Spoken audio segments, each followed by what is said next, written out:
pour le Farbringen du Admor Azaken Kafdalet Tevet. C'est un Farbringen ce soir, parce que Kafdalet Tevet, c'est la Iloula du Admor Azaken, le premier Rabbi de Chabad, qui commençait à amener en fait la Torah de Chabad dans le monde. Il était missionné par son maître, le Maguide de Mezerich, mais après, évidemment, c'est lui qui a pris les choses en main. Alors déjà, on va raconter une petite histoire, c'est qu'à l'âge de 5 ans, je ne sais pas si vous connaissez cette histoire, je vais vous raconter, à l'âge de 5 ans, le Admor Azaken, et on ne l'appelait pas encore Admor Azaken, mais il était déjà un grand Talmid Chacham à l'âge de 5 ans. Et vous voyez que toutes les portes de la Torah, ils étaient ouvertes pour lui, parce que dès qu'il lisait quelque chose, il le comprenait et il le retenait, déjà à 5 ans. Et à 8 ans, il a écrit un pirouche sur le Chumash qui faisait la synthèse du pirouche de Rashi, du Ibn Ezra et de Ramban. Un pirouche nifla. De Ramban, oui. Nachmanide. Oui. Il n'est pas évident, Nachmanide. Hein. Alors, les rabbanim, ben non, mais le Ibn Ezra aussi, il n'est pas évident, même Rashi, il n'est pas évident. Et il a écrit un pirouche à l'âge de 8 ans, tu entends ça ou pas? Ouais. C'est pas toi, hein. Et c'était un commentaire qui était très très amok, très profond. Et les rabbanim qui ont vu ça, ils n'en croyaient pas leurs yeux. Mais une nuit, alors qu'il avait 10 ans, il a fait un rêve, le Admor Azaken. Et dans le rêve, il était dans le Cheder Hasheni, c'est-à-dire la salle qui est à côté de la synagogue, de la grande choule de Liozna. Il était en train d'étudier la Torah dans son rêve. Et tout d'un coup, il y a eu un homme qui était connu sous le nom de Rabbi Reuven, on sait beaucoup, Reuven Baal Shem, qui est rentré et qui lui a dit, Rabbi Reuven Baal Shem était connu pour ses sgoulottes et pour il soignait les gens. Mais il lui a dit, tu es convoqué un din Torah. Tout ça c'est dans le rêve.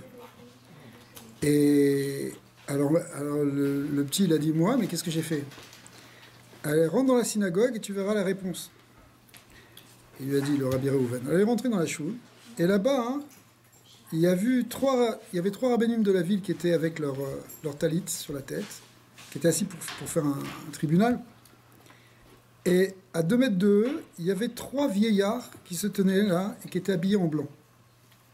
Tout ça, c'est dans le Chalam. Alors, lorsque Shneur Jaman et Rabbi Reuven ils se sont rapprochés, l'un des rabbins, hein, qui était dans le Bedin, il a dit aux 3 vieillards de s'approcher aussi. Alors, et il a dit, ces 3 hommes que tu vois là, c'est Rashi, Ibn Ezra et Ramban, et ils sont venus ici parce qu'ils te font un din Torah. Alors lui, il a dit, mais qu'est-ce que j'ai fait? Et il a dit, Shneur Zalman, nous, on te fait un din Torah parce que tu veux enlever... Ils te font un din Torah parce qu'ils disent que tu vas leur enlever leur mérite qu'ils ont quand on étudie leur pirouche, parce qu'à cause de toi, on ne va plus étudier leur pirouche, on va étudier ton pirouche à toi. Alors, Shneur Zalman demeura silencieux. Il n'avait pas à s'excuser parce qu'il n'avait rien fait en fait, il ne pensait pas faire du mal. Soudain, il éclata en sanglots, et il a dit je brûlerai mon commentaire, je le promets. Alors les 3 vieillards, ils étaient contents, et ça les a calmés. Et ils ont posé leurs mains sur la tête de Shneur Zalman, et ils lui ont dit, on te fait une bracha pour que tu restes dans ton limoud, et tu vas mériter de développer des enseignements nouveaux. Des milliers et des milliers de gens vont les étudier jusqu'à la venue du Mashiach. Amen. Et ils marcheront dans tes voies. C'est comme ça que le rêve, il s'est arrêté. Alors le matin, il était très triste, il était embêté de ce qu'il devait avoir fait ce rêve, et il a fait Ta'anit. Il a 10 ans. Hein. La nuit suivante, il a refait le même rêve. Et il a refait la même chose, ça s'est reproduit encore une 3e fois. Quand ça s'est une 3e fois, il s'est levé, il est allé vers sa bibliothèque, il a pris le commentaire qu'il avait écrit, il est sorti dans la cour, il a ramassé du bois, il a allumé un feu, il a brûlé. Mais des années plus tard, la bracha que Rashi, Ibn Ezra et Ramban avaient fait dans le rêve s'est accomplie, puisqu'il a écrit un Shulchan Arour, il a écrit un Sefer Tanya, il a dit des grands Maharim. Et donc cette Torah, elle était Chaim Bracha. Maintenant, je vais vous raconter 2 autres histoires. Après, on fera un peu de la doctrine, plus proprement dit.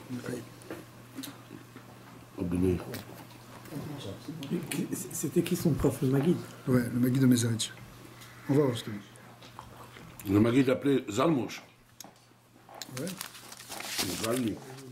Alors, il y avait une Aguna. C'est ce que c'est une Aguna? Oui. Une Aguna, c'est une femme dont le mari a disparu. Et donc on ne sait pas, soit s'il est niftar, dans le cas où il est niftar, on n'est pas sûr, parce qu'il faudrait qu'il y ait des preuves qui soient morts pour qu'il y ait... pour qu'elle puisse se remarier. Ou bien c'est un mari qui ne veut pas donner le guet, qui ne veut pas se divorcer, qui ne veut pas la divorcer. Donc du coup, elle a une situation qui est difficile pour elle parce qu'elle est coincée. C'est pire qu'une veuve en fait. Alors... une fois, il y a une femme qui est venue voir Rabbi Shneur Zalman, le Noazaken, et elle était Aguna. Il y avait son père qui était avec lui, et son père avec elle. Son père, c'était un chassid aussi, c'était un chassid du Rabbi. Donc, il voulait avoir une hatzala pour ce qui se passait. En fait, c'est quoi? C'est que le mari de cette femme, il avait quitté soudain la maison. Et puis, ils avaient espéré qu'il allait revenir. Et puis 1 an est passé, 2 ans est passé, et au bout de 3 ans, ils étaient complètement désespérés. Toujours pas de nouvelles du mari. Donc la fille, elle était complètement coincée. Alors, elle est arrivée, elle s'est mise à pleurer, elle a raconté son histoire, le père était tout embêté. Et puis donc le Admour Azaken, il a été profondément touché par le malheur de cette femme. Et il a vu son père aussi qui avait le cœur brisé. Donc il a appuyé son front sur sa main, il est resté comme ça pendant un bon moment. Et puis tout d'un coup, il est sorti de sa réflexion et il a dit à la femme d'aller à Vilna et de faire part de son malheur au Rosh Hakal.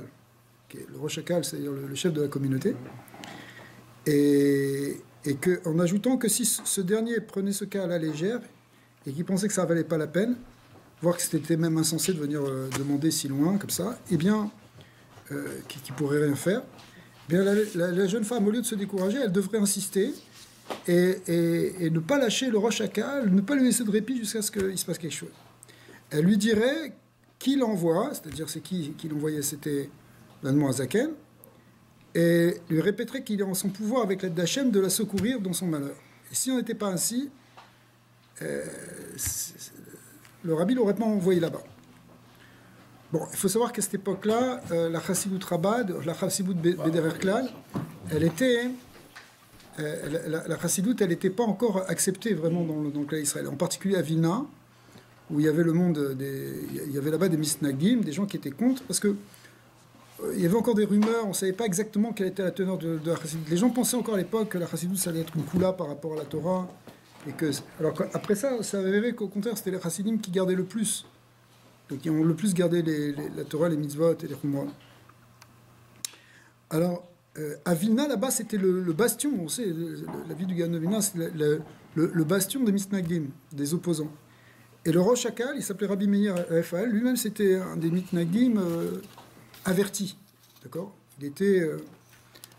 et pourtant, il était vraiment complètement contre tout le mouvement de la Chassidut. Et c'est là-bas que le Admour Azaken avait envoyé cette pauvre femme. Alors, quand il est arrivé, en fait, il n'était pas là, il était au Beth Midrash, le Rabbi Meir Raphaël, et elle est tombée sur sa femme qui lui a dit, mais et la femme, elle a dit, écoute, votre mari fait peut-être des miracles, mais ici, nous, on ne fait pas de miracles, c'est sûrement une erreur, vous n'avez rien à faire ici, je ne vois pas comment on pourrait vous aider.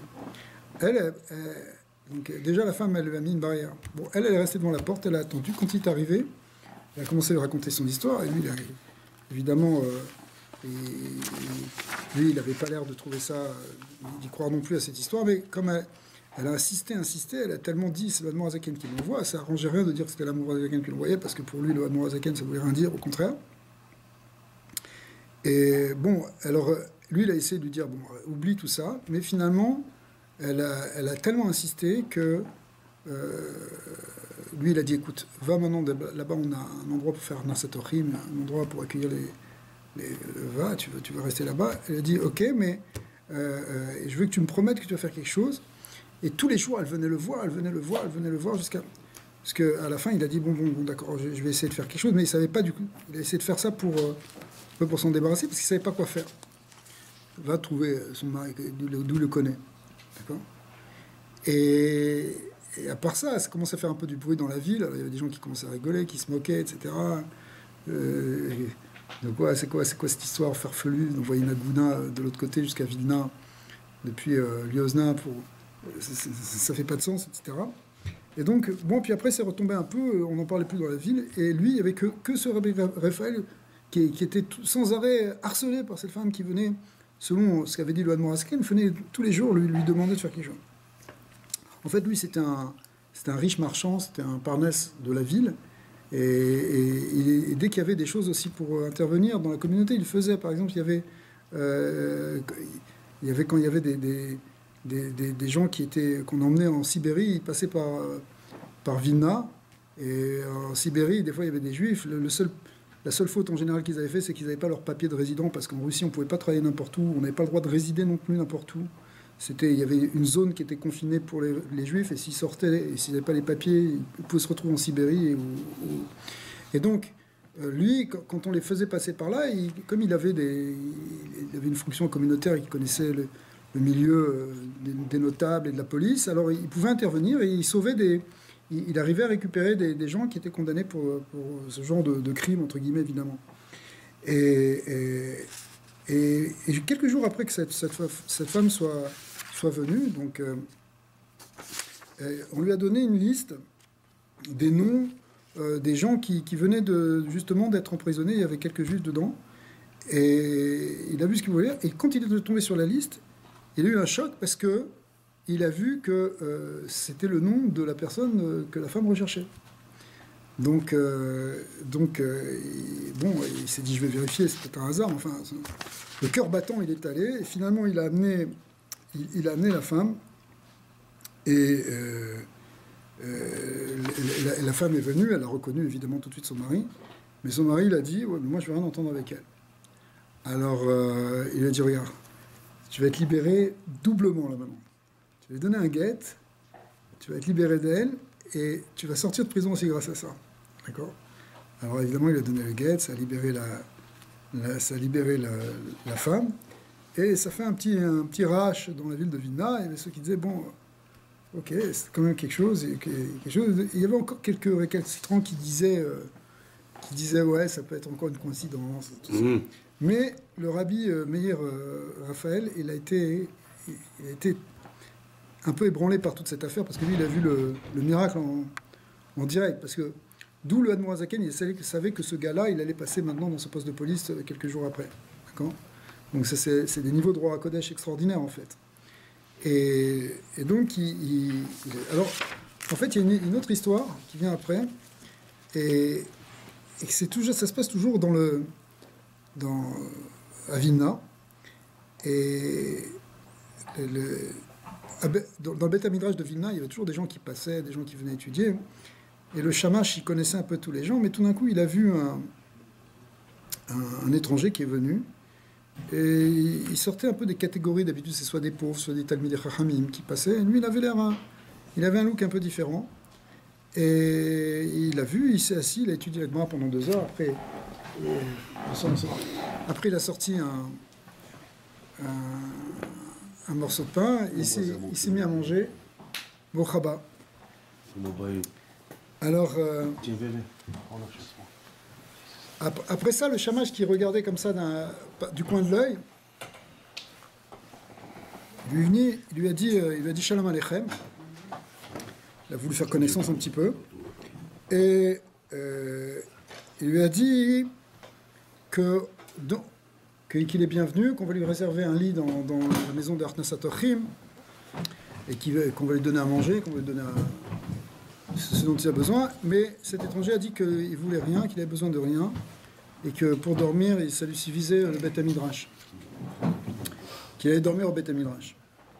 Alors, mais vers le soir, des gens sont venus pour faire Ma'ariv, et parmi eux, il y avait aussi une personne importante de la communauté, Et lui, il voulait toujours avoir un invité un invité pour Shabbat. Donc rajoute. Donc tu es parti au Béank. Et là, c'était le seul qui pouvait être invité Shabbat, mais lui, quand il est venu voir pour l'inviter, il a dit que non, il voulait profiter de personne et qu'il voulait aller chez personne, et qu'il refusait l'hospitalité. Finalement, l'autre, il a tellement insisté, il lui a dit, mais comment tu peux... C'est pas bien, Shabbat, tu vas rester sans c'est pas kavod, Shabbat, il faut que tu manges des seudot. Et en plus, tu peux pas me priver de la mitzvah extraordinaire de Achnasat Orchim. Je te supplie, viens chez moi. Bon, alors il a accepté, il a dit d'accord. Les Ashkenazis font d'Achnasat Orchim des fois. Alors, je me demande, excuse-moi. beaucoup plus que ce que tu crois. Alors, Je sais. alors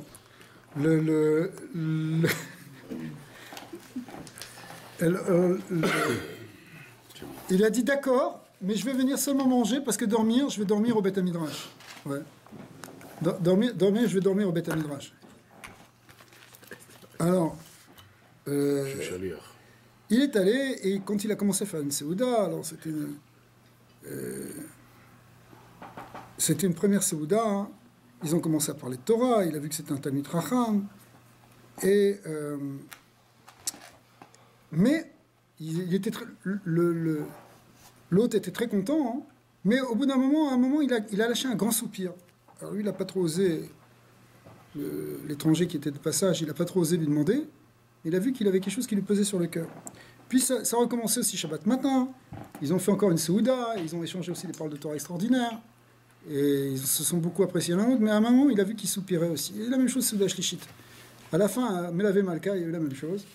Et à Melavé Malka, il n'a pas tenu, il a dit, qu'est-ce qui se passe? Qu'est-ce que tu as sur le cœur? Et il a dit... il a dit comme ça, il a dit, il y a eu une grande malchinoute contre moi, une grande calomnie, complètement fausse évidemment. Et lui et son associé avaient été faussement accusés d'un crime qu'ils n'avaient pas fait. Et en dépit de leur innocence, il y avait un juge qui n'aimait pas les juifs, qui avait rendu son verdict, les condamnant à une lourde perte de prison et une forte amende. Ouais, c'est pas nouveau les histoires de Rubashkin, ça existait déjà de toutes les époques. Et ils avaient fait appel, et l'affaire devait être jugée à nouveau, mais les perspectives n'étaient guère encourageantes. Alors, à ce moment-là, l'invité, il a confié qu'en fait, lui, il était un chassid, et qu'il était un chassid du Admour HaZaken, de Rabbi Shneur Zalman.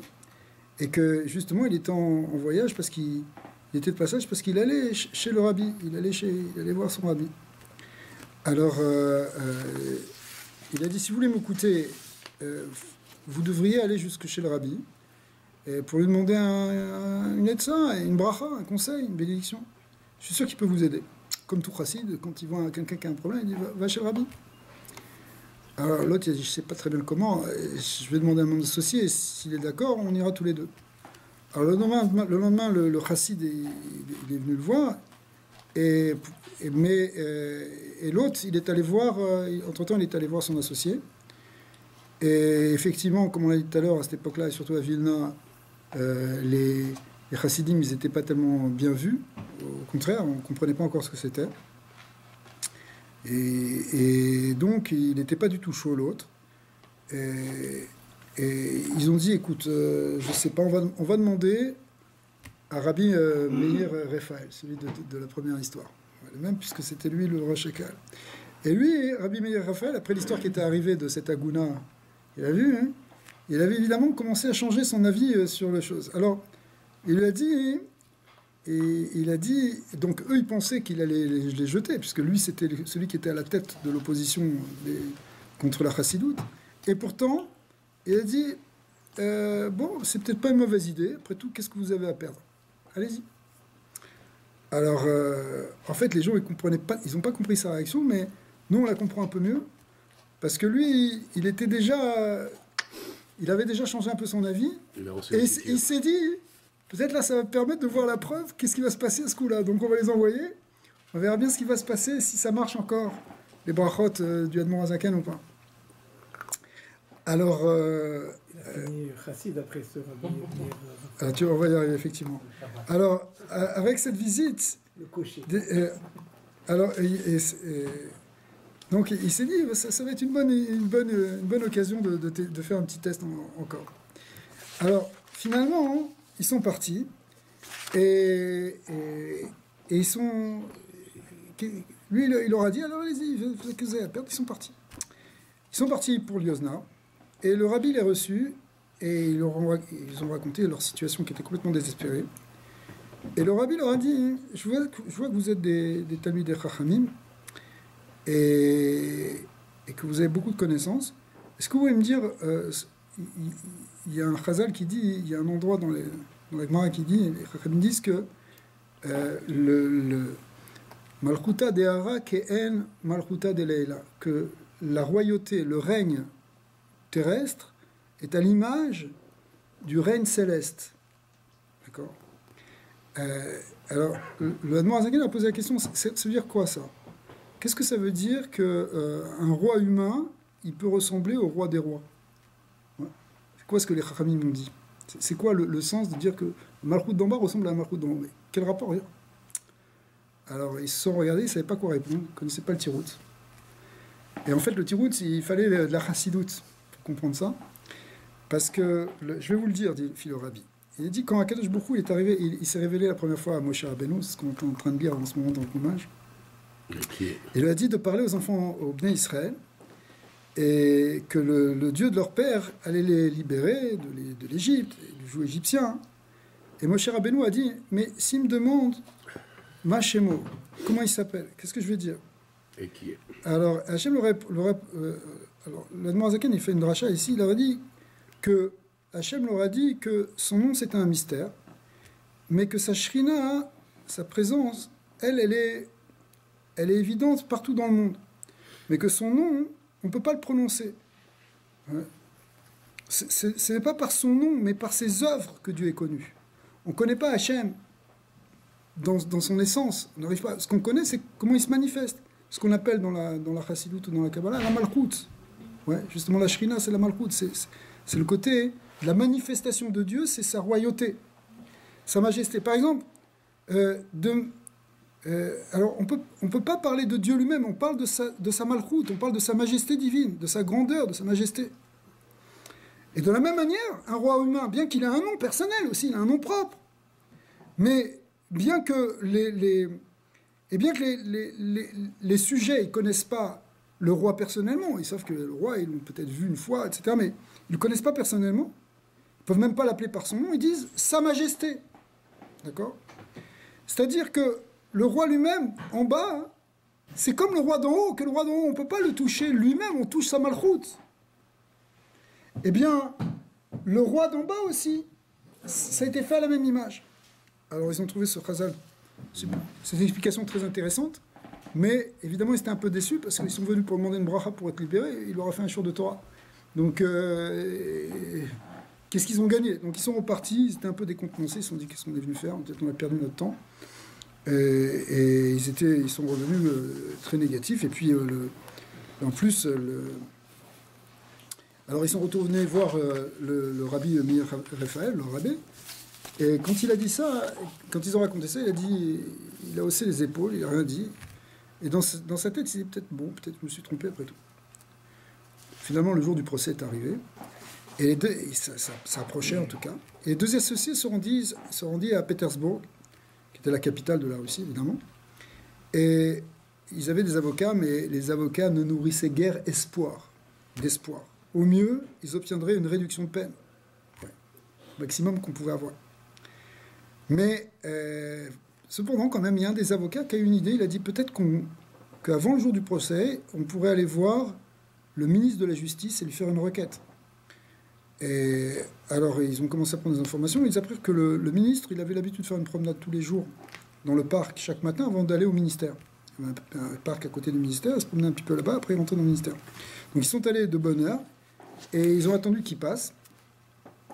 Et tout le sort était entre les mains de ce ministre. Alors, mais il s'est trouvé que ce matin-là, le ministre était fatigué et qu'il n'a pas fait sa promenade. Mais qui c'est qui est passé par là au même moment? C'était le ministre de l'Éducation. Et ils empruntaient parfois le même parc. Alors il est passé à sa place et les deux associés, ne pouvant le savoir, ils ont cru que c'est le ministre de la Justice. Alors ils sont approchés, ils ont demandé, excusez-nous de vous importuner. Et ils ont dit, voilà, s'il vous plaît, si vous pouvez faire quelque chose, on est complètement innocent. Ils ont commencé à exposer son cas. Mais lui, il a répondu d'une manière très forte. Il a dit, écoutez, vous faites complètement erreur. C'est mon collègue ministre de la Justice qu'il faut aller voir. Moi, j'ai rien à voir avec ça. Je suis ministre de l'Éducation. Sur ce, il poursuivit son chemin, laissant les deux associés tout stupéfaits. Quelques minutes plus tard, le gardien du parc vint en courant vers eux et leur dit, « Monsieur le ministre désire vous voir tout de suite. Venez avec moi. » Il les conduisit vers un banc où le ministre était assis, le ministre de l'Éducation. Cette fois, ce dernier leur parla avec plus de douceur. « Je vois que vous êtes des juifs érudits, vous avez l'air cultivés. Si vous pouvez répondre à la question que je vais vous poser, je vous promets de soumettre moi-même personnellement votre cas à Sa Majesté impériale et de solliciter votre grâce. » Voilà. L'autre jour, Sa Majesté nous demanda à moi et à mes collègues de lui expliquer une phrase qu'il avait rencontrée et qui provenait de votre Talmud. La voici. Le règne d'un roi humain sur terre est semblable à celui du royaume céleste. La fameuse, le même Chazal. Et le souverain acheva sur cette question. De quelle manière les deux règnes sont-ils semblables? Aucun de nous ne put donner la réponse. Pouvez-vous la faire, vous? Alors eux, ils ont commencé à sourire. C'était une grande simra. Ils ont répété tout ce que le Admorazaken avait dit. Et ils l'ont dit même au nom du Admorazaken. On était allé voir un rabbi, il vient de nous dire ça. Voilà. Et alors lui, quand il entend ça, le ministre, ça lui a fait tilt.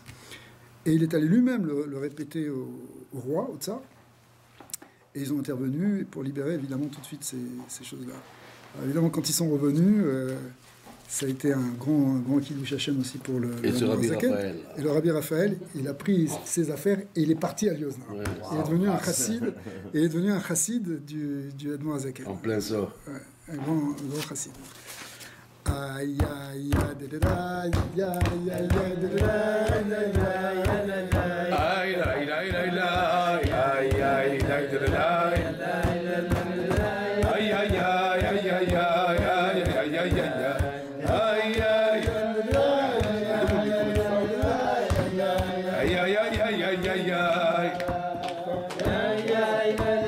comment elle va?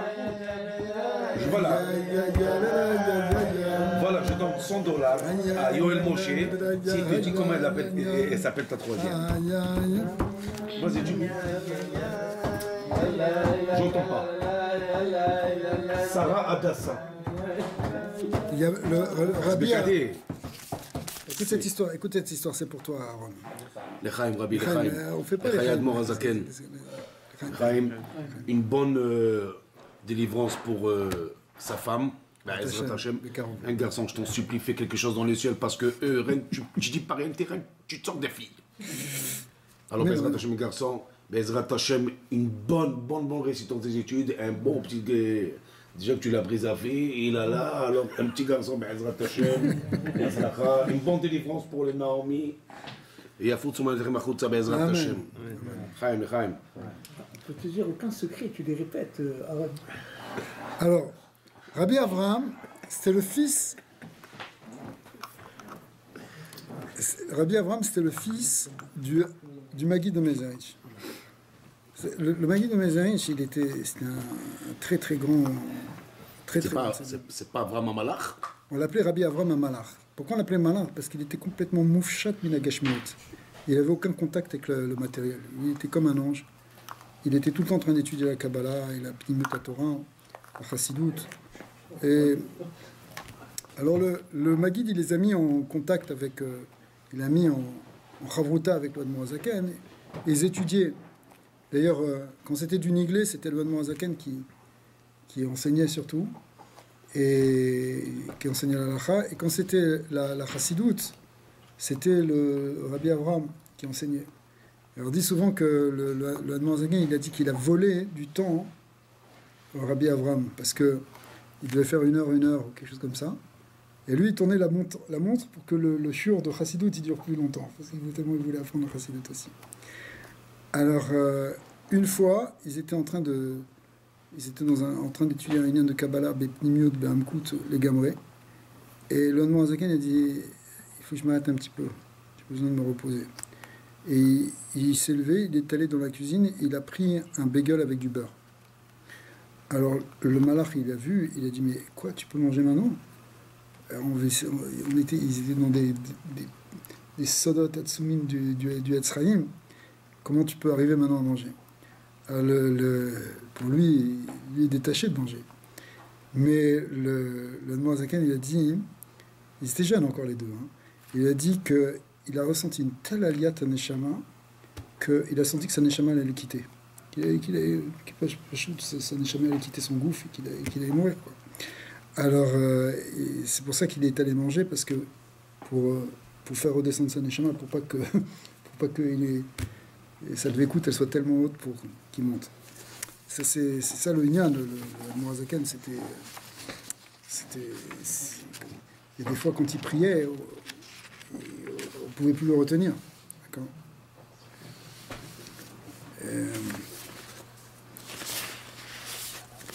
Une fois, le Mourazaken, il était encore un jeune étudiant. Il était encore c'est à l'époque où il était encore chez le Maguid.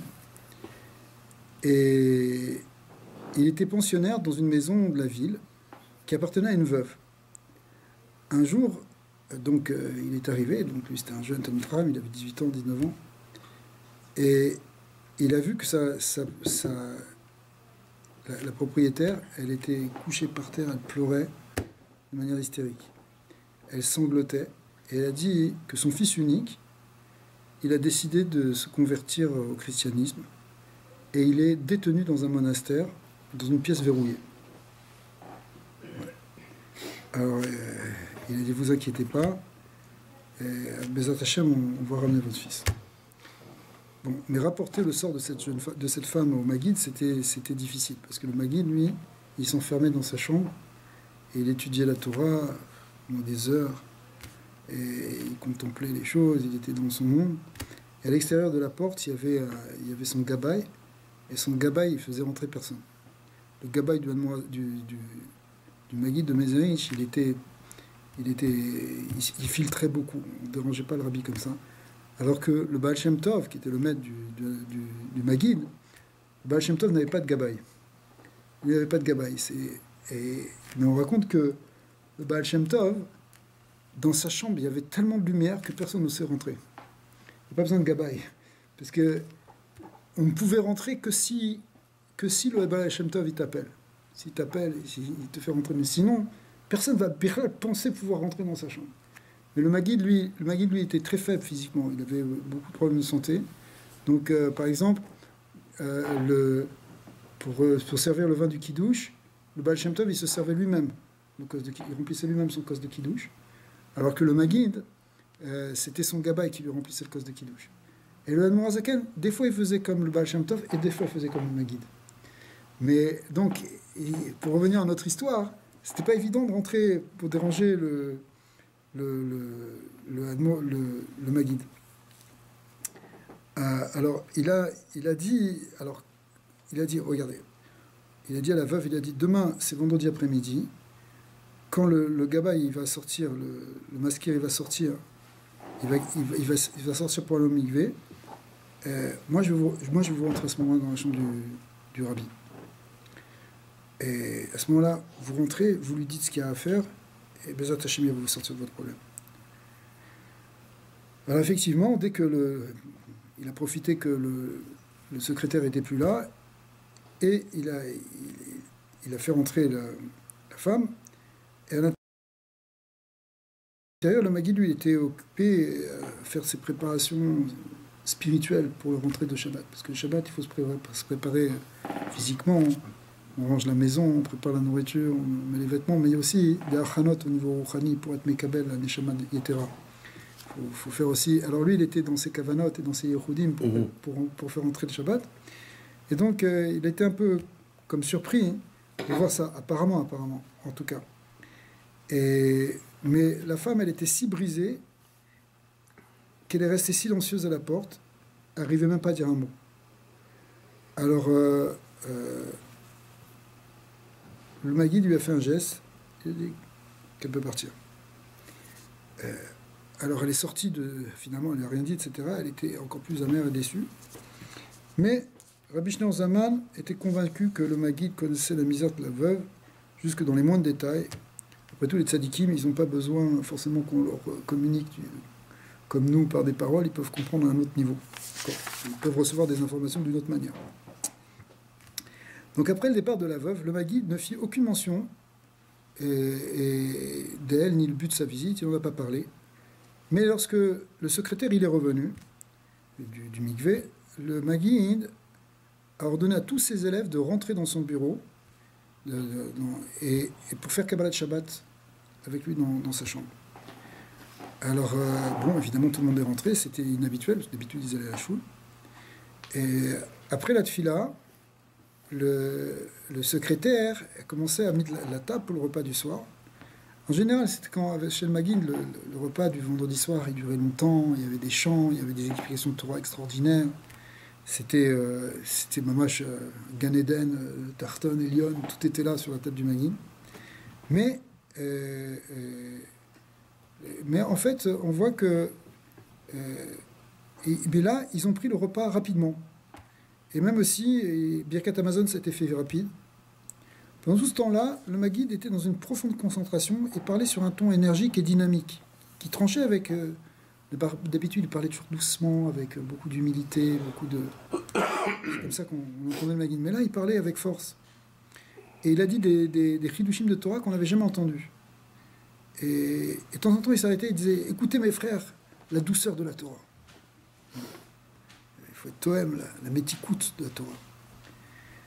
Alors, le seul qui voyait qui se doutait qu'il y avait quelque chose, qui comprenait un peu quelque chose, c'était Rabbi Shneur Zalman. Il disait « C'est sûr que c'est un rapport avec cette veuve-là. » Et tout d'un coup, il y a eu un grand vent qui a commencé à souffler à l'extérieur, de plus en plus fort. Le visage du Maguide brillait alors comme une torche rougeoyante. Les étudiants entendaient avec une appréhension croissante le vent hurler violemment autour d'eux. Et tout d'un coup, bah, on entendait un grand boom. Et quelque chose avait heurté les murs de la maison. Alors les Talmidim, ils ont eu peur que le toit s'était effondré ou quelque chose comme ça. Ils ont sauté de leur chaise. Et le Maguide, lui, était imperturbable. Il a arrêté son shiur et il s'est tourné vers le secrétaire. Il a dit « Préparez une charrette. » C'était une Shabbat. « Préparez une charrette avec un cheval et amenez-le à l'auberge voisine. » Ouais. Alors le secrétaire, il s'est précipité à l'extérieur et il s'arrêta net. Allongé par terre devant la maison, le fils de la veuve pleurait doucement. Il était là. Miracle.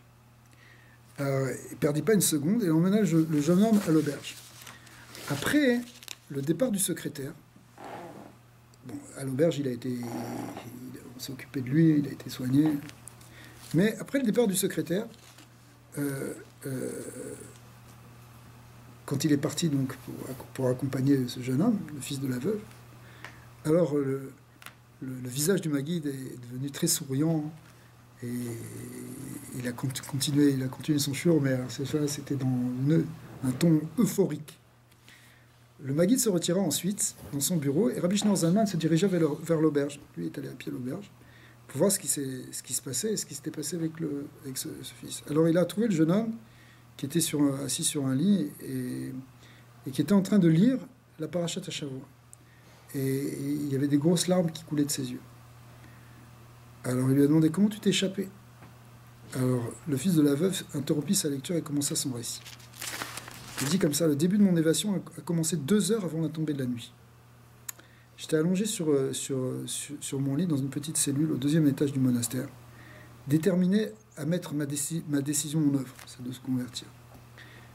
Aucun argument n'aurait pu me faire changer d'avis. Mais soudain, j'ai ressenti quelque chose en moi, une irrépressible bouffée de désir pour le Dieu de mon peuple.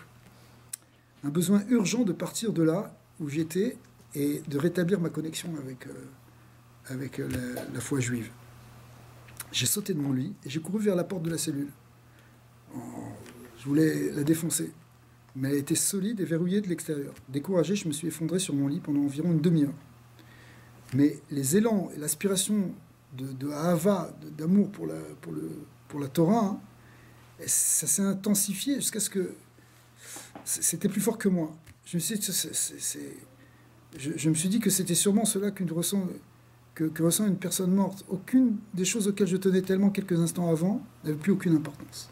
Tout d'un coup, tout ce qu'il voulait, il pensait plus qu'à ça, qu'à la Torah. Allongé là dans mon lit, de plus en plus agité, j'ai compris que c'était pas de moi-même. C'est Hachem qui est en train de m'envoyer quelque chose pour sauver mon âme de cette destruction. De nouveau, je luttais sans succès pour briser la porte. Il n'y avait aucun moyen de sortir. Je me suis effondré en larmes sur le lit et j'ai commencé à réfléchir. Si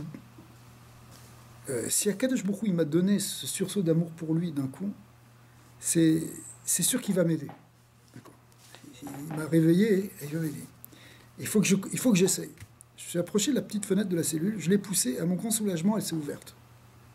Mais en regardant par-delà l'étroite corniche, dans la faible lumière du crépuscule, j'ai vu les dalles loin en dessous. Sauter de cette hauteur m'aurait brisé tous les os. Et on m'aurait même pas permis un enterrement juif. Je savais pas quoi faire. Je me suis motivé plusieurs fois en me dirigeant vers la fenêtre pour en revenir à chaque fois découragé devant la hauteur de la chute. Les ténèbres étaient déjà tombées quand je sentis soudain mes jambes courir d'elles-mêmes à travers la pièce, sauter sur le rebord et me propulser à travers la fenêtre ouverte. Et j'atterris miraculeusement, à part quelques petites douleurs, dans mes pieds. Malgré cela, mon exaltation fut de courte durée. Pendant mon bref séjour au monastère, j'avais entendu parler des chiens féroces qui gardaient le monastère. Dans la journée, ils étaient attachés, mais le soir, ils les lâchaient dans l'enceinte du monastère. Et même s'ils ne vont pas me dévorer, les aboiements vont réveiller tout le monde. Alors, Hachem va m'aider, pensais-je. Et je m'avançais sans crainte vers la meute de chiens. Ils se dirigèrent vers moi et m'entourèrent avec excitation comme s'ils se réunissaient avec l'un de leurs maîtres. Heureusement, ils gardèrent aussi le silence. Ils ont rien fait. Et alors, il a pu avancer dans les terres du monastère, mais mon cœur s'arrêta. Un imposant mur de pierre me séparait de ma liberté. Haut comme deux hommes, et surmonté de pointes acérées, le mur entourait le monastère et sa surface lisse n'offrait aucune prise. Il était impossible de l'escalader. En levant de nouveau les yeux, je dis à Dieu que j'avais tenté tout ce qui était humainement possible pour m'échapper. Maintenant, devant ce mur, il n'y avait rien que je puisse faire. Et là, la réponse est venue de manière incroyable. Un puissant vent me souleva immédiatement dans les airs. Je fus emporté par-delà le mur infranchissable, traversant le ciel au-dessus de la campagne jusqu'à ce que j'atterrisse juste devant la maison de Maggie. Humanès Galoué. D'accord. C'est une histoire authentique, c'est le Admor Hazaken qui la raconte. D'accord, c'est l'Admor Hazaken qui a vécu cette histoire. C'est pas une histoire qu'on a inventée. Alors, faisant preuve d'un zèle et d'une aptitude qu'il n'avait jamais connue auparavant, le jeune homme s'investit dans l'étude de la Torah, il devient chassid du... Et des années plus tard, quand Rabbi Shneur Zalman avait ses propres élèves, il raconta souvent cette histoire, faisant remarquer que le revirement du jeune homme s'était produit juste au moment où le Maguide avait commencé cette fila. C'était un grand témoignage sur la grandeur du Rabbi, du Maguide. Chaim Bracha, qu'on soit zoré de un petit air de Simcha là.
Je trouve un texte qui ramène 28 enseignements principaux du Admour HaZaken.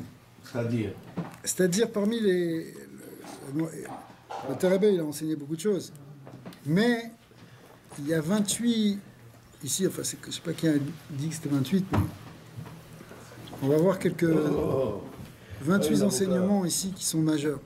Le premier, et évidemment, ils ont tous été repris dans des Mahamarim du Rabbi et dans les Sirot du Rabbi, puisque c'est le fondement, finalement, de la Chassidut Rabbah. Alors, le premier, c'est ce qui est peut-être le plus connu, surtout qu'on est maintenant dans une préparation de Yudjvat. Yudjvat, la Iloula du Rabbi précédent, et l'intronisation comme Rabbi du Rabbi, et dans lequel il y a le thème majeur qui avait été développé par l'Admour HaZaken de façon importante, déjà dans les premiers Mahamarim, c'est que on doit faire de ce monde une demeure pour Elokut. Que c'est pas Stam.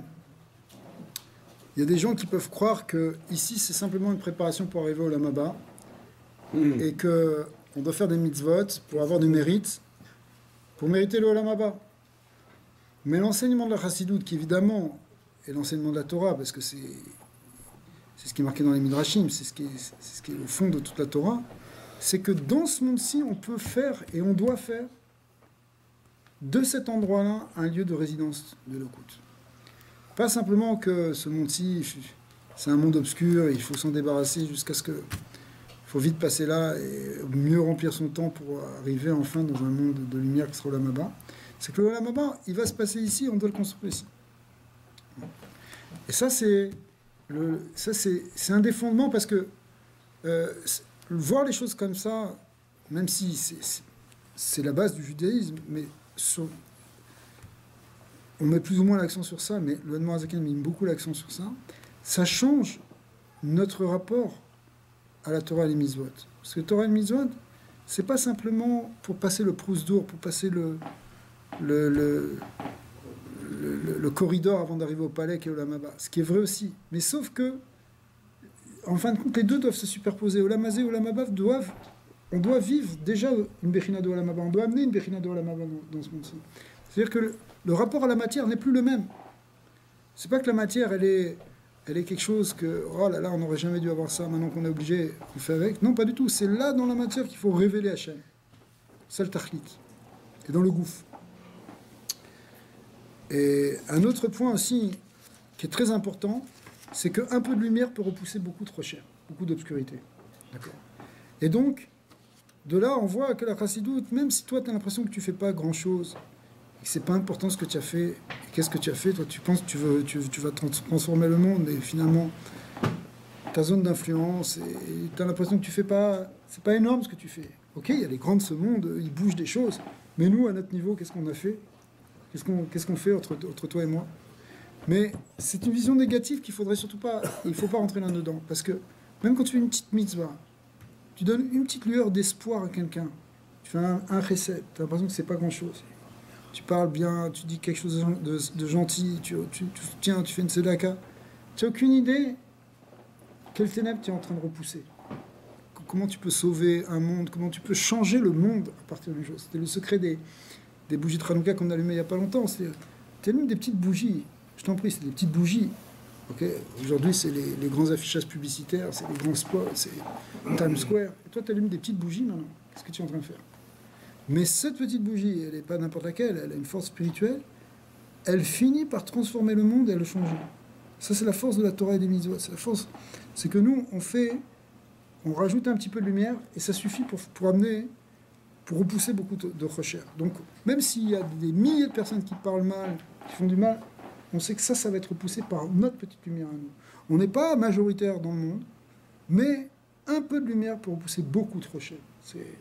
C'est un des secrets de Hanouka et c'est un des secrets de la Chassidut. Il y a aussi un point qui est très important aussi, qui est ramené beaucoup dans les Marim, c'est que Mohar Shalit Alalef, que l'esprit peut dominer les émotions et le cœur. On pourrait dire, oui, mais d'accord, d'accord, moi je peux pas, ça va être trop grand. Non. On a dans notre nature une possibilité de dominer nos émotions, et si on a cette possibilité, c'est qu'on doit le faire. Pas chez les Marocains, Baba. Même. Non. Si.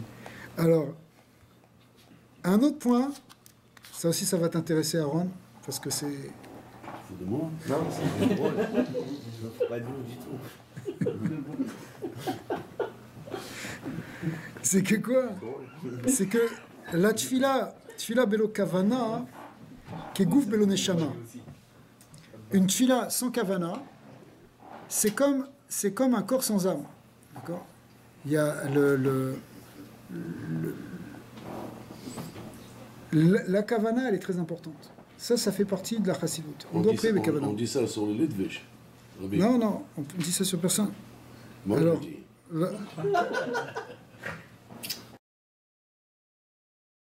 Et ce qui est marqué aussi dans les Tikkun Zohar, que le Admor Azaken a souvent ramené, c'est que la Hava et le Hira, c'est comme deux ailes qui permettent de monter. C'est marqué dans les Tikkunim. Et donc, tout le Inyan de la Chassidut, c'est de développer Hava et Hira pour pouvoir faire monter notre fila. Donc, on étudie Chassidut, on médite sur des choses de Chassidut pour éveiller des sentiments kadosh pour Hachem, pour que notre fila puisse monter. Parce que sinon, notre fila est blikavana. Et c'est très difficile d'avoir une fila kavana. C'est extrêmement difficile. Quand on arrive à avoir un petit 5 minutes de kavanot, on est très content. Mais l'Admor Azaken, il en a fait une priorité. Ouais, dans la Chassidut, c'est vraiment fondamental. C'est pas que la tfila, on la bâcle, et le Ikar, c'est le Lornon, et qu'il faut rien qu'étudier, et bon, de toute façon, la tfila, qu'est-ce que ça change? Pas du tout. Au contraire, l'étude est pour nous amener à la tfila. L'étude de la Chassidut, c'est pour nous amener à cette dvekout, faite de Hava, Ira, Ve'emuna. C'est qui dit Rabbi Nathan d'ailleurs. C'est ce que disent tous les Chassidim, Rabbi Nathan aussi, bien sûr. La tfila pour la Torah et la Torah pour la tfila. Voilà, exactement. Et donc le Admor Azaken, il en a fait une priorité dans sa Torah. Il y a aussi un autre point qui est évidemment marqué dans le Tanya, qui est connu, c'est que chaque juif, il a deux neshamot, deux nefesh. Une neshama qui vient de Leumadze, qui est attachée à la klipa, qui vient de Nefesh HaBehamit. Chez un juif, ça vient de ce qu'on appelle klipat noga, et il a une possibilité d'être metakanoto, et un nefesh eloki qui vient au contraire qui est un chelek eloka mimal. Et donc, toute l'idée, c'est d'arriver à combiner avec les deux, et que l'âme supérieure, l'âme divine, elle arrive à influencer l'âme inférieure, l'âme matérielle et animale, pour la transformer. Il faut qu'on arrive à transformer ce Nefesh HaBehamit. Donc, ça aussi, c'est quelque chose qui est un des yesodot de sa Torah. Et il y a aussi un point, c'est que cette âme divine, elle est un Ner Hashem, Nishmat Adam. Elle est une lampe pour Akadosh Baruch Hu. Et de même qu'une bougie, la flamme, elle essaie toujours de monter, elle essaie de quitter en quelque temps la bougie. Ben, notre Neshama aussi, notre Nefesh Elokit, il cherche à retrouver sa source. Donc, c'est pour ça que il faut l'aider. Il faut l'aider aussi à retrouver sa source. Va, amène-le au Beth Midrash, amène-le à la Tfila, amène-le à la Choule. Pourquoi? Parce que notre Nefesh, il cherche à retrouver sa source. Et il faut l'écouter, il faut le libérer, parce qu'elle est en prison. Dans le Tanya, c'est marqué que une des manières de travailler sur son Yetzara, c'est de prier pour avoir du chesed sur notre Neshama, Kadosh Baruch Hu, il libère notre Neshama de son galout, parce qu'elle est en galout. Elle cherche à revenir, comme ce gars-là qui était en prison, on a dit tout à l'heure, il ne savait pas comment sortir. Notre Neshama, elle voudrait sortir de ça. Il faut l'aider à connecter avec le haut, tout en restant dans ce gouffre, parce qu'elle a une mission d'être dans ce gouffre, mais elle a besoin de recevoir sa lumière d'en haut. Une autre chose aussi qui est marquée dans le Tanya, qui est très importante, c'est que le corps et le cœur, ils sont comparés à une ville. Et c'est ce qu'on appelle Ir Ketana, une petite ville. Et dans cette ville-là, il y a deux rois qui se disputent. Comme Yerushalayim, c'est en dispute. Et bien, il y a aussi deux rois qui se disputent la ville. entre Yetzirah Tov et Yetzirah, et c'est une guerre, c'est la guerre qui est là pour dominer tout le corps finalement, et tous les varim du gouffre. Et le désir, le ratson qu'on a, qui est en fait le ratson du Nefesh HaEloki, de l'âme divine, et lui, elle veut régner tout seul, et le Nefesh HaBahamim, lui aussi, veut régner tout seul. Et chacun, ils se battent.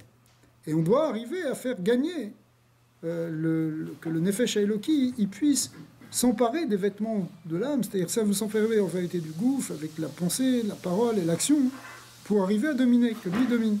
Il va entrer, et c'est que comme ça qu'il peut arriver à être Metaken au Nefesh HaBahamim. Donc on a une milchama qui est en nous. On a deux âmes, on a cette milchama. C'est comme ça que la chassidoute va voir la chose. Non, c'est toi qui as sorti ces points ou c'est une liste établie? C'est une liste que j'ai trouvée quelque part, mais c'est des... savoir c'est pas comme c'est 28 avec les matriarches Kohar. Si je sais pas qui a sorti ça. Je sais pas si Kohar, il est chez Merava. Je sais pas, mais c'est l'Avdavka, je crois. Ah, ben, c'est 28. En tout cas, ces 28 points, ils sont dans la Torah de Ouais. Énoncés comme ça. Mais là, c'est des passages qui sont pris dans le Tanya et des passages qui sont pris dans Yom Yom. Beikar. C'est drôle, ici tu dis quoi? Chez Rabbeinu, c'est Chai. C'est incroyable, hein? Rabbi Nathan, un des deux, je me rappelle. C'est fou, hein? Ouais.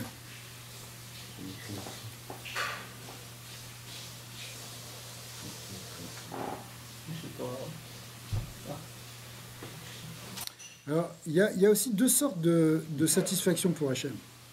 Il y a une satisfaction qui vient quand il y a une illumination complète du mal et la transformation de l'amertume en douceur, ou de l'obscurité en lumière.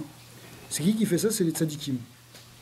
Donc ça, c'est la avoda du tzadik. Le tzadik, il les met à perte totalement, comme c'est marqué au début du Zohar. Mais à perte la Anacha, c'est vraiment proche hein, de... Attends, arrête. C'est fou, hein. C'est marqué dans le Zohar, et c'est ramené dans le Tanya, que Rabbi Shimon, il a dit à ses élèves, à Rabbi Chia, quand il est rentré, il a dit, celui qui est capable de transformer l'obscurité en lumière, et la douceur et l'amertume en obscurité, il peut rentrer ici. Tu veux rentrer dans la hydra du Rabbi Shimon Bar Yochai, l'amertume en douceur et l'obscurité en lumière. C'est pour voir si on suit. Alors, ceux-là, ils peuvent rentrer dans la hydra de Rabbi Shimon Bar Yochai. Mais ça, c'est la voda du tzaddik. Mais la voda du Benoni, et ça nous concerne plus nous, parce qu'on n'est pas tous, évidemment, au niveau du tzaddik, on est loin de là. Mais nous, on espère déjà devenir un Benoni. Eh bien, la voda du Benoni, lui, il ne va pas transformer la chose, il ne va pas transformer la nature, mais il va la repousser. Il va être capable de faire qu'elle va devenir en quelque sorte supportable. Par exemple, le mal, il est repoussé, mais il garde encore sa force. C'est comme, en fait, on pourrait comparer ça à deux aliments. Il y a un aliment qui est doux, il a été complètement adouci, il est doux, il a été sucré. Donc ça, c'est ce que le tzaddik. Et puis, il y a un aliment qui peut être épicé, qui peut être salé, épicé. Et ça, c'est l'aliment que nous, on offre en tant que Benoni au Créateur. On n'a pas complètement détruit le mal, mais on l'a suffisamment repoussé et canalisé pour finalement que ça fasse une avoda qui est... Et au contraire, même, c'est quelque chose qui peut amener encore plus une plus grande satisfaction. C'est un champ magnétique où tu es encore assez proche du mal tout en étant... L'idée, c'est qu'on ne le laisse pas rentrer. On ne le laisse pas rentrer, mais il est encore là. Des éléments qui laissent... Ça veut dire la pétach... La pétach Khatat-Rovetz. Khatat-Rovetz. Ça veut dire il faut que tu t'accroches au tzaddik, sinon, voilà, bac. Non, c'est ça que tu dis. Oui.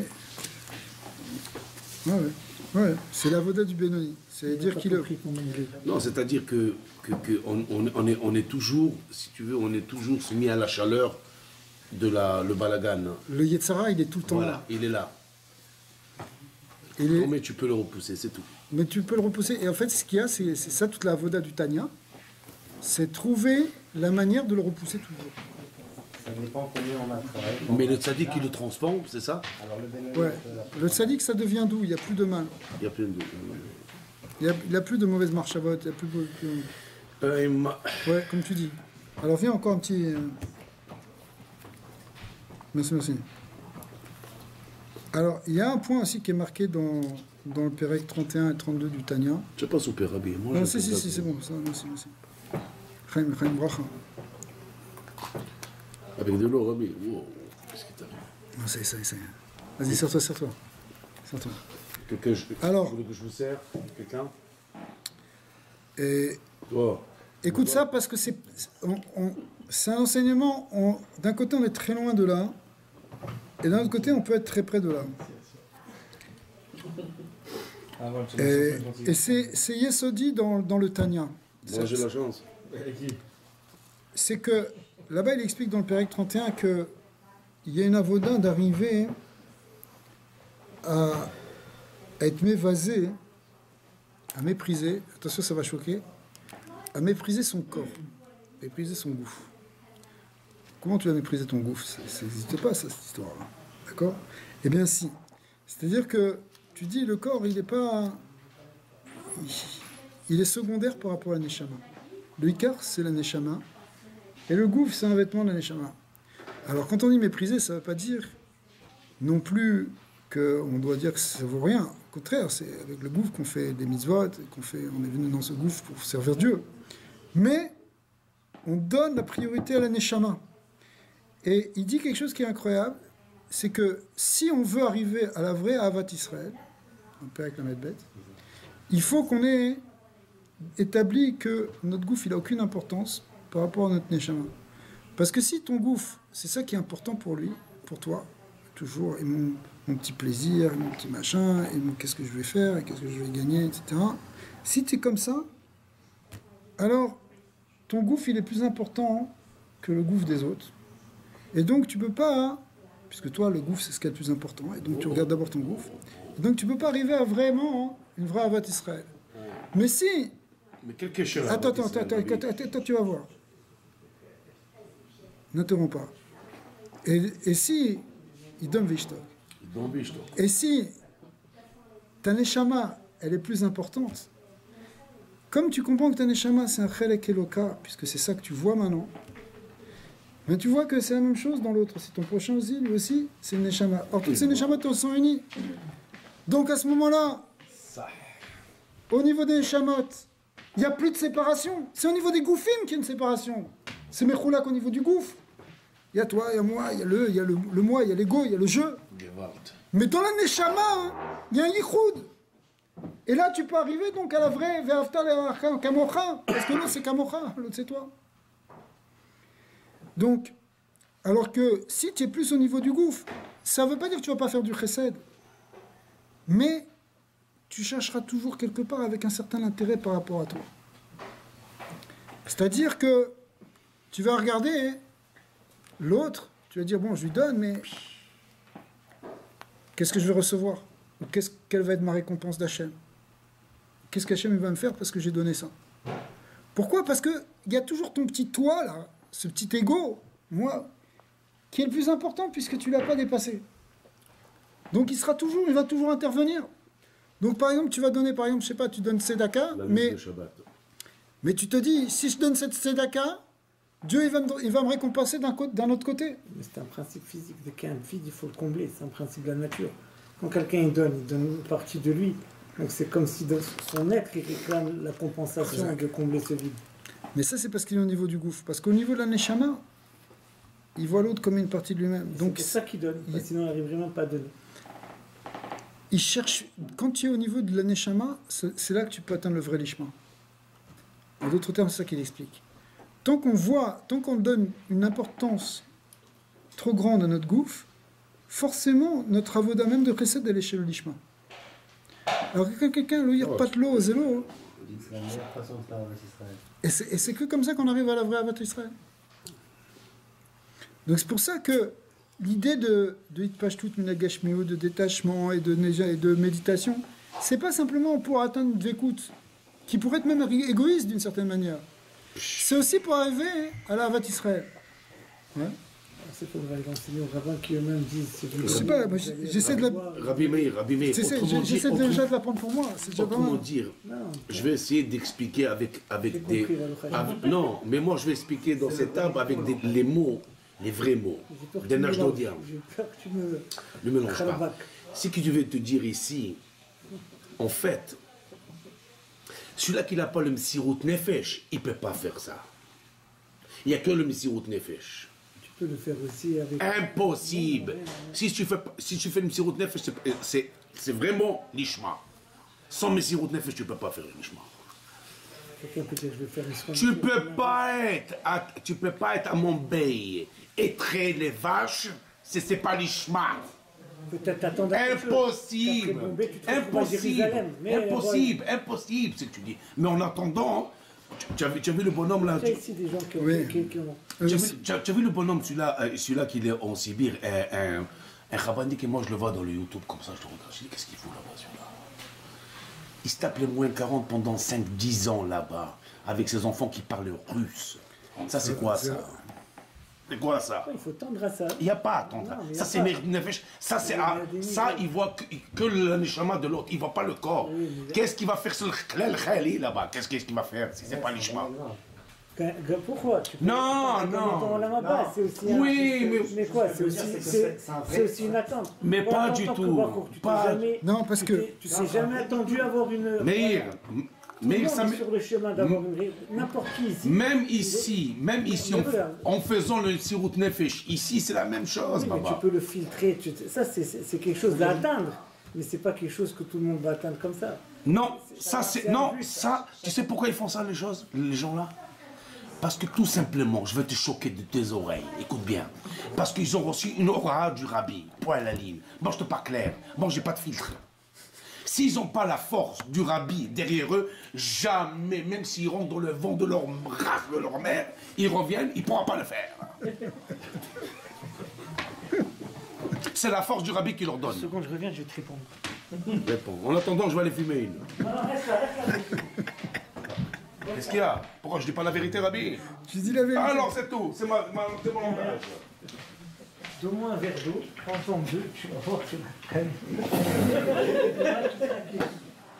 Mais si tu t'es pas meilleur, je te mets une. Mais tu vas mettre. Une fois, écoute-moi bien cette histoire. Vas-y. Une fois, Zouché descend de l'avion. Et moi, je suis en train de finir nettoyer. Il me dit, Aaron, j'ai l'habitude. Il est revenu de l'Angleterre, il a fait le week-end, il est retourné. Il m'a dit, Aaron, appelle-moi. En Irlande. Prépare-moi 3 keftas. Je dis, maintenant je dois allumer tout ça. Je dois y aller à l'hôpital. Je dis, tu vas t'arriver. Il est comme ça, il marche comme ça. Une fois, il est assis, après ça, tout ça se prépare. Il est assis comme ça. Je dis, dis-moi, Zouché, que Dieu vous bénisse. D'où tu sors cette force? Il m'a dit, c'est que le rabbi, lui-même. Lui, c'est pas un petit soldat, lui, c'est un officier du rabbi. C'est sûr, c'est pas un petit soldat, là, beginner. Un Golani. Ça, c'est pour un Golani, ça y est, Golani. Il m'a dit, c'est le rabbi qui lui donne la force. Moi, j'ai connu le rabbi à travers Zouché, 2 ans, one-on-one. Moi, je devais payer pour être à Chabanel, pas pour encaisser les gens, pour connaître le rabbi. Et tu sais quoi? C'est que le rabbi. Le bonhomme, il vient d'atterrir. Il a, je sais pas moi, 10 enfants qui les voient même pas, il les voit dans le Skype. Mais ce que tu dis, hein? Ce que tu dis, ça prouve pas ce que tu voulais démontrer. Ça montre que le Msirut Nefesh, celui-là qui n'a pas le Msirut Nefesh. C'est ce qu'il a dans sa tête. Est-ce que tu sais pas s'il a des comptes? S'il n'a pas d'autres comptes? C'est pas important. Mais non, mais je m'en fous s'il a des comptes ou pas, il est fait, Darles. Comme on dit, elle a massé. Non, parce que si tu cherchais vraiment le Olamaba, hein, tu ferais pas ça. Allez, arrête. Tu cherchais d'autres façons d'aller chercher le Olamaba. Non, tu fais exprès, j'ai compris ce que tu dis. Mais les enseignements du rabbi sont... Oui, mais les enseignements du rabbi, et on voit qu'il a amené certains chassidim dans ce niveau-là, c'est de faire même une Messirut Nefesh Rouchani. C'est-à-dire, pas simplement perdre ton olam azé, mais même perdre ton olam haba. C'est des concepts qui sont difficiles à comprendre. Ça veut dire, oui, ça veut dire des choses que c'est pas tout le monde qui peut accepter ça.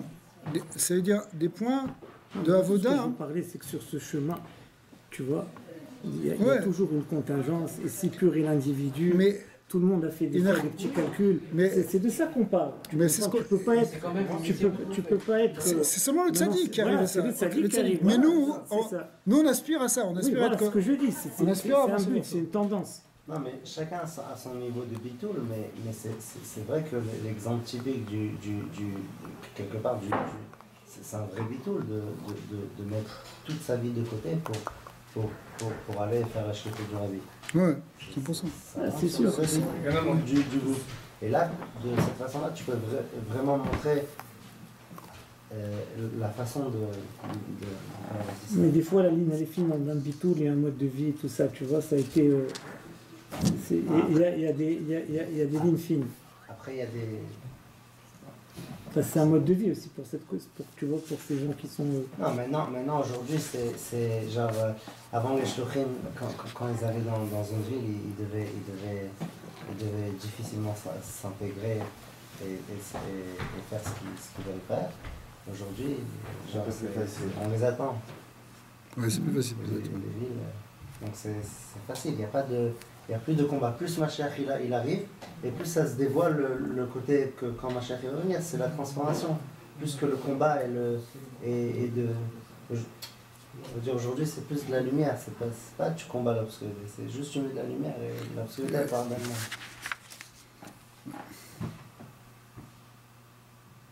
Nishma, c'est quelque chose d'un niveau très... Non, mais il y a des milliers de niveaux. Oui, c'est ça.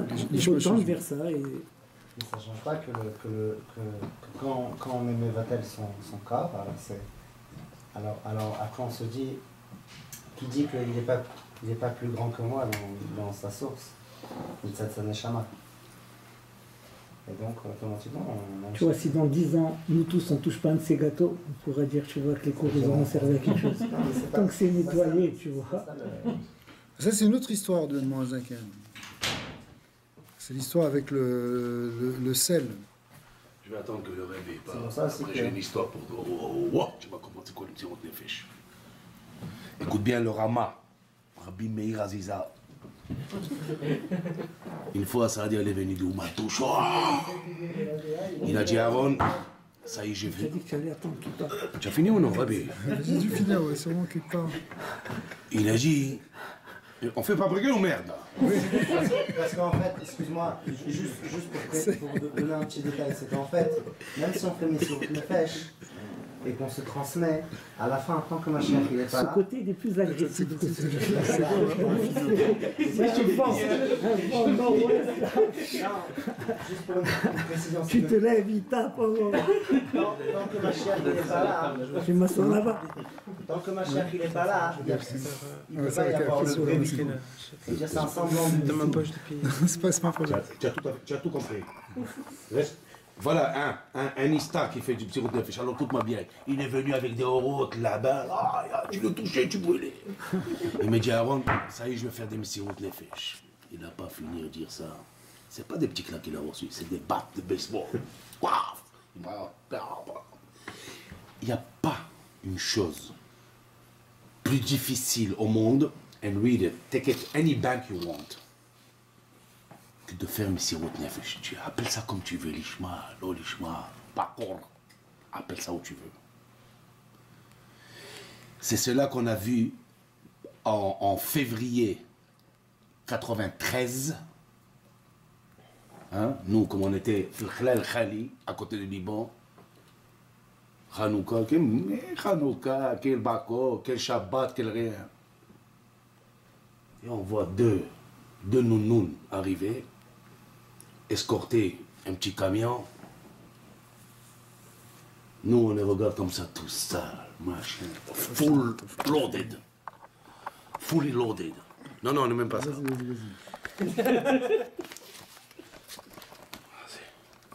va faire 100 000. Le bonhomme, il ouvre le camion. Tu as 3-4 abadnikim avec plein de Hanoukiot, avec des Lévivot. On avait des kibbutznikim avec nous, des gens, eux, comme ils meurent chez eux, des gens, il est Nathan Telman, ou la Bialik, ou la Jehaja, il n'y a pas de Kaddish, rien. Ils voyaient ça, tout, ils sortent, ces gens-là, avec des sauvegagnantes, ils ont tous allumé avec des larmes. J'avais des Letviches qui font ça. D'où ils ont cette force de venir? D'où ils ont cette émouna? D'où ils ont cette ava d'Israël? Le rabbi, c'était deux choses. Messirut Nefesh et Avat Israël. Ça, j'ai repris de Zouché. Il n'y a rien d'autre. Tu peux aller nulle part.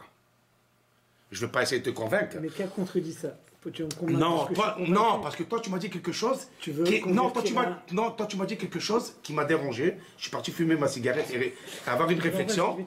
Tu m'as dit quelque chose. Qu'est-ce qu'il a dans la tête? La seule chose qu'il a dans la tête, qu'est-ce que je peux aller chercher? Non, je t'ai dit. Qu'est-ce que je peux aller chercher pour aller chercher cette neshama? Je ne sais pas si en attendant, il n'y a pas. Non, chez le rabbi Baba, c'est une chose.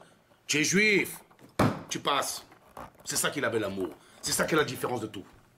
C'est pour ça, l'Ishma, il y a 5200 Betrabad à travers le monde, qui fait bouger le monde, hein, à travers le monde partout. Katmandou, Bakor, Beijing, Bangkok. 10 avions, ils venaient nous allumer les bougies. Tu te rappelles ou ça? Non. Mais c'est pas parce que que tu as raison. Non, mais c'est pas... Non. Mais regarde. Essaie de me dire le contraire. Mais tu m'as pas compris. Explique-toi. Je nie pas ça. Tu ne sais pas si dans leur tête, il n'y a pas des petits calculs jusqu'au tzaddik où il n'y a aucun calcul. C'est tout, c'est ça ma remarque. Baba, alors c'est pour ça que je te réponds, Yamad. Yamad, écoute-moi bien, Yoel Moshe Daon. Et là, avec la permission de mon Maran, à Teretroshi, Shlicho shel Adam, Shlicho shel Tzaddik, il fait partie de Tzaddik, ce bonhomme. Ça veut dire, le Shaliach, qui va où il veut, comme le fils de Raskin, qui n'a pas un minyan depuis 2 ans, il va là-bas parce que la seule force de résister là-bas, ou que la femme se tape les mikveh dans la plage, ou qu'il n'a pas de minyan, c'est parce qu'il a une nitzot du rabbi dans lui. Et moi, comme je m'en vais là-bas, je vois le rabbi à travers lui. Period. Punto final, en italien on dit. C'est tout. Celui-là qui dit le contraire, moi je le mets une tête personnellement. Je dis pas le contraire. Tu dis quoi? Non, ben... Non, Baba, je t'ai mis all-in ici. Mais n'importe qui met ce chapeau de Chabad, il représente le Rebbe. Et il le représente. Le Rabbi, mais il n'est pas le Rebbe. Personne qui est le Rebbe. C'est ça. Et ça dit que il n'a pas. Pourquoi dans la sortie d'Égypte, il y avait 5 Moshe Rabbeinu. Il y avait un. Personne n'est au niveau du Rabbi. C'est pas ça. C'est pour ça, Moshe, qui bat Torah Messina, les skinim. C'est normal. C'est vrai que les Chabad, ils ont une certaine force. Oui, mais on n'en doute pas. On n'en doute pas. Parce qu'ils sont grandis avec ça. On parlait d'autre chose. Et comment toi tu vois cette pyramide? Vas-y, dis-moi comment tu la vois, toi. C'est normal, on n'est pas au niveau du tzaddik. Comment tu la vois, cette pyramide? Mais c'est sûr que... Comment tu la vois? Bon, en tout cas, moi c'est comme ça que je le vois. Et je suis... Tu sais quoi?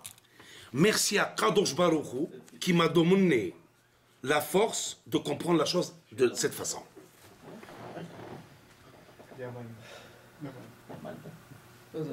Chacun me disait, chacun il se prononce, le Rebbe. Le Rebbe a un. Mais personne ne dit le contraire. 770, period. Mais qui dit le contraire? Alors il n'y a pas le contraire, Baba, on est d'accord, les Chaim. Aïe, aïe, aïe. Et dorénavant, je vais venir ici le jeudi rien pour t'emmerder. C'est plaisir, tu me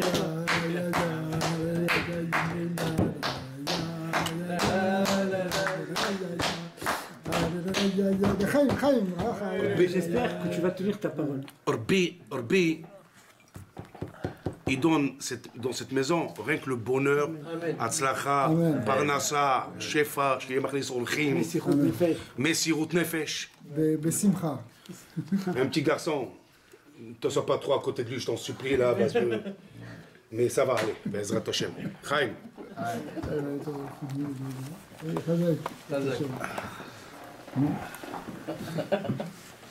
Ron, c'est sûr, je vais être sur le groupe du Central. Ouais, ça va être partout dans le monde. On va se mettre sur YouTube. Secours, il va taper. Mais vous savez pas le cadeau qu'Hachem a donné à notre génération d'avoir le rabbi. Écoutez-moi bien, ce que je vais vous dire maintenant, ça va vous choquer grave. Hein? Grave peut-être. Ça va vous choquer grave. Il est peut-être plus grand que Moshe Rabbeinu. Tu vas fort là. Moi, je dis que le rabbi, il est peut-être plus fort que Moshe Rabbeinu. Parce que je vais te dire pourquoi. Il avait Ta'aruta de Léla, lui, non-stop. Rien que vas-y, approche. Ici, il part chercher à travers la diaspora, un par un. Il y a des enfants qui n'ont jamais vu le rabbi, qui ne connaissent pas le rabbi, qui n'ont pas reçu leur dollar. Et ils fonctionnent, on dirait que le rabbi, il est là. Wow, une fois, j'ai dit à Zouché, il faisait. Il me dit, il fait. Je lui ai dit, tu as raison, il fait. C'est comme ça que je vois les choses. Je ne vois pas d'une autre façon. Papa. J'essaie de comprendre d'où ils sortent ces forces, ces enfants-là. Venir chez moi à Chabanel à moins 40, des enfants-là. Oui, pour mes hamburgers qui sont connus. Mais, aller taper à des gens, chez nous, des juifs qui ne savent même pas que c'est Hanouka ou Purim. Alors. Et moi, je faisais la promotion, je suis là qui me met 2 tefilines, extra fries. Ne rigole pas, demande toucher. Je sais. Tu devrais refaire. Comment? D'où? Des rebelles, des enfants, 15, 16 ans, 17 ans. Tous comme ça, mais pas ceux-là. Ok, il y a des petites machins, il y a des petits extras qui sont... Mais si tu... C'est ou comme ça, ou comme ça. Exactement, tu loupes pas, c'est l'amour. Non, mais il faut dire la vérité. Il faut dire la vérité. Ils sont là. Oui, il n'y a pas de problème. Ils sont là. Maintenant, la question, d'où il sort cette Messirut Nefesh? D'où sort cet amour pour chaque juif? D'où il sort cette force? D'où? C'est dans leur éducation aussi. Oui, ça vient du rabbi, mais tout ça demande vient... une éducation. Leurs parents, ils étaient éduqués par qui? Par le rabbi. Alors, si ses parents... Mais c'est spécial, tu vois, c'est sûr, c'est des questions qui sont dans l'école. Moi, je vois son fils qui arrive de Singapour. Après une journée, oui, il a pris une voiture, il est parti faire des loulavim, 30 loulavim. Je ne sais pas, moi, je serais arrivé de Singapour. Je me demande où j'étais d'abord en Singapour. Mais si j'arrivais, reposez. Rien du tout, dis-nous, maman. Il y a quelque chose dans les Neshama. C'est plus que l'éducation. C'est qu'ils ont il y a un plaisir. Parce que quand tu fais Mifsaïm, il y a un tanouk de faire Mifsaïm. D'aller au-devant de ton frère. C'est la seule façon que ça fonctionne. S'ils ne sont pas motivés, si tu crois mais pas, tu vois, ça passe pas. ils s'en foutent ils sont très bons hamburgers, mais c'est pas pour les frites qu'ils viennent. Je sais. Non, je le dis, que ce soit clair, parce que même ça, c'est vrai qu'il y a un type, mais c'est autre chose. C'est le moment. Tu dois m'appeler Nathaniel. Au bout d'un moment, si tu veux, c'est même pas une Tu question de as oublié la route. C'est une question de Habat Israël. C'est sûr, mais moi, ce que je parlais, c'est que tu vas le chemin de la pureté absolue, Ça y est. du bitul total. Il y a Ça y est. Si tu venais les fêtes, ça y est. On va faire vite, Rabbi Daniel. On va faire vite. Oui. C'est un bon cours, vraiment. Baruch atah Adonai Mecholem, Hanam Yehya, ve'halakot Non, pas tard.